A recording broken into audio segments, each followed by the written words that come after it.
We dispatched an aircraft already. They're there now. Mula Maynila, lumipad kahapon ang Brayton Norman BN-2 Islander aircraft ng Philippine Coast Guard. Layunin nito na magsagawa ng maritime patrol sa lugar kung saan huling namataan ng Chinese research vessel na Zhongshan Dashui na may layong higit 100 nautical miles ng Itbayat, Batanes.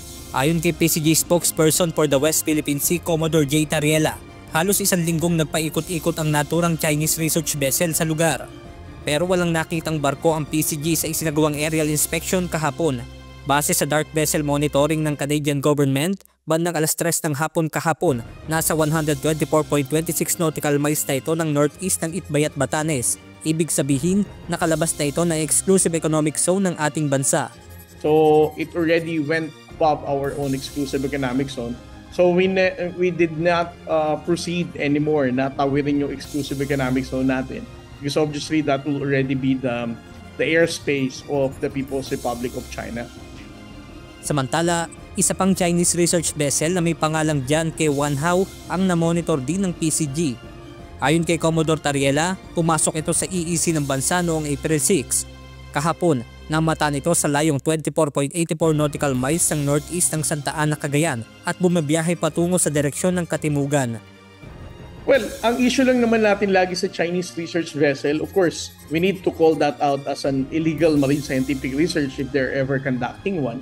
But for the Jianke Wanhao, we are still not certain, no? Kung ang ginagawa lang nila is basically freedom of navigation dahil nasa labas naman siya ng territorial waters natin.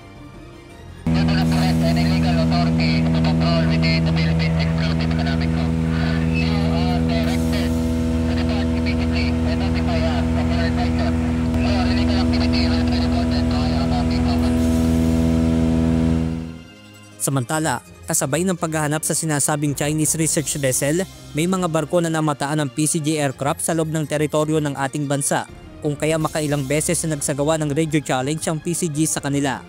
Nandito tayo ngayon sa 47 nautical miles ng northeast ng Basco, Batanes at sa ating pagpapatrolya kasama ang Philippine Coast Guard ay may dalawang barko na namataan, kaya naman nagsagawa ng radio challenge ang PCG. Pero sa ngayon ay wala naman sinasagot mula doon sa dalawang barko na ni-radio challenge itong mga tauhan ng Philippine Coast Guard. So we're not certain what are the nationality and the flag of those vessels since they did not respond. But again, I would like to also recognize yung effort ng ating Coast Guard aircraft, no?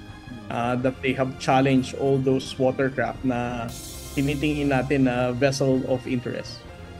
Benedict Samson, UNTV News and Rescue. Diyos ang aming sandigan, serbisyo publiko ang aming pinahahalagahan.